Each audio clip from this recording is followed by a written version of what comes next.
a boat for 200 years down underneath the Commonwealth, fam? If you smash that motherfucking like button. Welcome to Black and the Black Talk with Betty. I'm your host, Cthulhu's Prodigy, coming to you live and direct from the stack. Smoke me out, fam, with that dang shit on my left. Your boy Blue.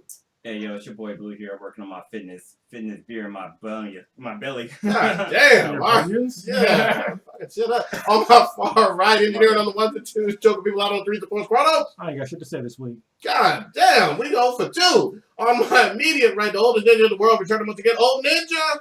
If you hashtag Black Girl Magic, just let me fuck you high and tight. Oh, damn. Eggplants. All right. On my far left, in the studio, we have Stitch. It's been 6 days since I've had fried chicken. Damn. Be over here scratching like a fucking crack. Yeah. All right. And we have special motherfucking guests. We got Matt, Joe, and Becky from PreRecorded Live. What it do, nerds? Hello, everybody. What's up? Thank you for joining us. Thanks for having us. Absolutely. I'm a guest on like one of my favorite podcasts. Hell yeah. This is crossover time. And I fucked up the The intro. great guest have, or I your fucked up the great intro? guest? No, I did. Oh, how did you fuck it up? It wasn't a normal No, intro. theme music. Yeah. I forgot to stitch together some shit. I might fix it in post. Yeah, there you go. Fuck it. Fuck it. We rolling with it. Thanks everybody for joining us. We back once again up in here. Mm-hmm. Let's do it. Are we diving right in? Yeah, we're having issues with the live stream, so I'll try to fix it as we're going. Yeah, there we go. So- Why don't we do our RIP? Yeah, let's give a RIP to Gary Shandling, who passed away last week, actually the day after we casted. He's a famous he's a famous comedian. He's been around for a while. He had his own show for HBO. He's an influence to a lot of comedians. He was also in the MCU for a little bit. He's in Iron Man 2, and he's in Winter Soldier for a little bit.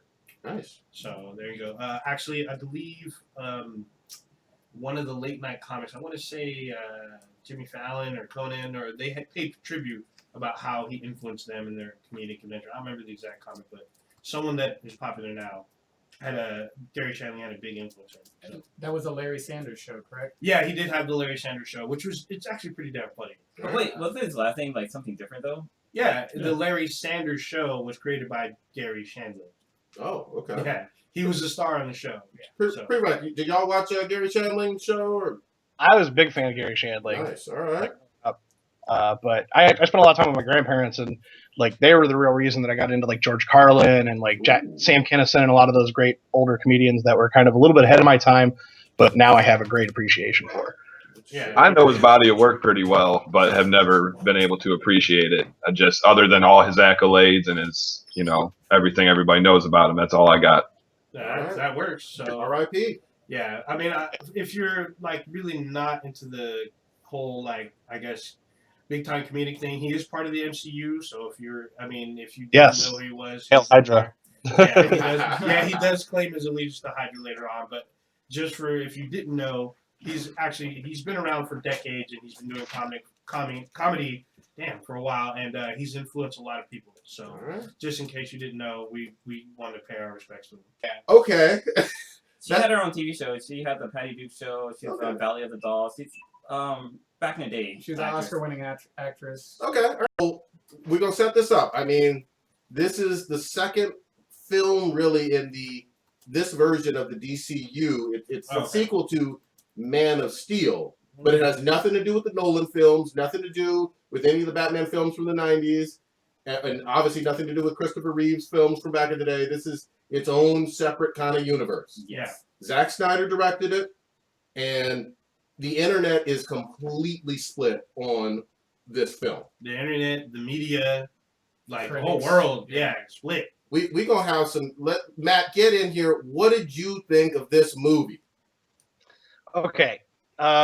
First of all, I think that DC is doing everything they can do to try and get people to care about this universe, and I think they're in doing that overcrowding the movie. As a film fan, I have a lot of problems with the movie. As a DC Comics fan, it showed me things I've wanted to see my entire life. So it's a real hot and cold issue with me, but like there's so much crammed into this movie that at times it feels like moments are not given enough time, and then at other times it feels like things are rushed over and like glossed over. And the editing's weird and the pacing's weird. But I mean, I got to see a fucking parademon. Yeah, we should. I think we're gonna end up dissecting this movie, but yeah. Okay. For sure. Let's Oh get yeah, Becky- spoilers. spoilers all over the place. If you haven't seen it, you need to go fucking see it. And this may convince you or prevent you from seeing it. Yeah, Once we get into it. we are spoiling all over your face right now. So. Either way, you'll judge for yourself. Yeah. Yeah. But hold on, I need a woman's perspective. Becky, what did you think? Fan? Well, I really enjoyed it. I do agree with Matt that the editing is where things got lost. It was kind of clunky. I got lost a few times just because I'm not a huge Batman or Superman comic book fan. So there were things in there that, I didn't know what was going on, but I enjoyed it. Yeah, I said, "Oh my god, that's a parademon." She said, "What's a parademon?" Yeah. It's Okay. shameful, I know. And you got a But Wonder Woman shirt on, or a jacket. Yeah. For those of you who are That- listening to the cast and can't watch this, And Matt has Superman on, and Joe has a shirt. What is I that? was born to what? Born Deprived, local Alright. hardcore band. All right. Joe, jump in here. What'd you think overall? Thoroughly entertained, fellas. Thoroughly Oh. entertained. I am not as knowledgeable as Matt when it comes to what makes a good movie a good film. Because a good movie to me and a good film are two very different things, as I come to learn spending time with this gentleman. Okay. That being said, there were some choices made with the character of Batman that I was completely infatuated with, and there were others that just I couldn't have been more disappointed. But as a whole, unbelievable fan of the movie. All right. All right. I'm going to jump in with some shade real quick. Well, should we? Throw it. Well, before we go next, should we start first with going into the movie? What seemed to be the most controversial thing was how does everyone think that Ben Affleck did as Batman? Ooh, okay. Well, Let's I start don't, with I don't think that's that. the most controversial, but No. yeah, I think Well, that is going into the movie. Okay, was, yeah, okay, I that feel was it, I people feel were upset that even he was selected to play Batman, and they were pissy about right, it. right. Well, let me just say, because I know starting Oh. off, hearing about Ben Affleck playing Batman, I was like, no fucking way. This guy's going to fuck it up. He's going to be horrible in the movie. But once the movie started, he played a really good fucking Bruce Wayne, I can tell you that. Like, his demeanor and the way he looked, he was a really good Bruce Wayne. But when it came to being, Batman, that part kind of took me out of the movie, to be honest. This Batman was the most physical, the strongest, Yep. and the oldest Batman that we've ever seen on film. But most importantly, the big takeaway for me, he was also the dumbest. He was the worst detective I had ever seen. He was literally 3 steps behind Lex. He was 2 steps behind Superman, and he was 80 miles behind Wonder Woman in terms of keeping up with stuff. Alfred was head and shoulders smarter and more crafty and intelligent than him. And Thank that's you. not supposed to be the fucking case. Exactly. Let's just agree that all over this movie, there's a problem with everybody having some form of brain damage. Mm. Because even Superman, you'd think Superman would fall for the kryptonite gas gun once. Yes. Like he takes another one right to the face. Yeah, he sees him Like blowing it up. he didn't even exhale and blow that shit away. Yeah, Yeah. no, why didn't he fucking hold his breath? Yeah. Right. He doesn't even need to breathe. He doesn't need to Fly breathe. away. Yeah. Hold on. So this is what I have a problem with. I Oh, have shit. huge problems with continuity and just things that were just fucking stupid. Like in the movie, he had that kryptonite sphere, right? Batman did. Right. And then he just threw it away after he became friends with Superman again. I'm like, why the fuck would you just leave it? Oh, the Step Brothers. Why remake? would you just leave it? And then after he left it, he somehow magically knew that spear could kill something he'd never seen before with quote unquote Doomsday. It's not fucking Doomsday, but they Yeah. call him Doomsday. Yeah. Well, that was And then loose. why the hell was Superman so pissed at Batman? Well, I I can. didn't get that either. That Really. makes any sense. Here's what I got from that. Batman or Superman got pissed off because of the branding of the criminals and the fact that with the branding in Gotham or in Arkham, those criminals got killed. So, But he killed Zod. okay, I get you. But what I'm saying is he took it as Batman crossing that line and indirectly killing those criminals. But Well, I mean- Superman directly killed people. And in the movie, for some reason, Batman didn't care about killing people anymore. He just shot up cars, blew them up and shit, didn't give a Yeah. fuck. I was like, that is very unlike But Batman. then Yeah. also, Superman had to kill that fucking guy that was holding Lois Lane in the beginning, because he fucking ran him through the wall. No, I'm talking about Zod. I'm talking about the African war guy who was holding Lois prison, Oh, and he in the fucking beginning. ran him through that wall. He didn't have to. He didn't have, Ain't no human surviving he that didn't have shit. to do that. That's At Yeah. least he didn't. Yeah. So here's the thing. From my point of view, I felt that Zack Snyder took elements from multiple Too many different sources. Yeah, multiple sources. So we had the Dark Knight Returns, we had the Death of Superman, we had Justice League War, we had Final Crisis, and we had Injustice. Yes, and I think for the audience that is the most off-putting and the most jarring because they didn't get it. So we had a merging of Injustice and Final Crisis in the quote unquote nightmare sequence. This is the sequence where Batman is seeing the future. In the very first shot, we see Darkseid's symbol. We see the Omega symbol. And then we see the troops that have the Batman or the Superman symbol, which is very reminiscent from Injustice. They I was look thinking like of the Injustice troops. too. Yeah, I mean that's the thing for us because we're nerds. We read Injustice, and I think a lot of people weren't reading Injustice, and they didn't connect that. They didn't see that this imagery and this setup was from that. But then we see, as Matt had pointed out, the parademons. However, they had the kind of exoskeleton suit, and then we see possibly what could be Carrie Kelly, which is Batman's sidekick from Dark Knight, because there was a female with Batman. And it could have been her. And she gets fucking murdered. Yeah, she gets murdered by Superman. So, and then we see, what am I missing? We see the Flash in the cosmic treadmill, and that's a lot of people are what is going on? It's a different universe. It's the multiverse thing, which they didn't do a very good job explaining. Well, I'm going to ask Becky since she didn't read the comics. Was that part confusing for you? That was the most confusing part of the whole movie. Yeah. So I'm just gonna jump in real quick. That whole scene didn't make any kind of fucking sense to me. It's so he's having a dream of the future, and then he wakes up, and the Flash is there, and then he wakes up again. Then he wakes up again. I don't understand, how was he dreaming of the future? I could understand if maybe they continue showing the Flash going back into his time zones, and maybe an older Batman's hey, were you able to reach me? Or something. They didn't tie that in, and it was just confusing. I don't understand what the fuck's going on. I think that was a bit because for me, I felt that was taken a little bit from Injustice and how they're probably going to use that in the next two Justice League movies. But when we first see the nightmare sequence, I think this is Bruce Wayne's fear of if Superman ruled the planet. Can I get some really petty ass shade in? And this is super petty.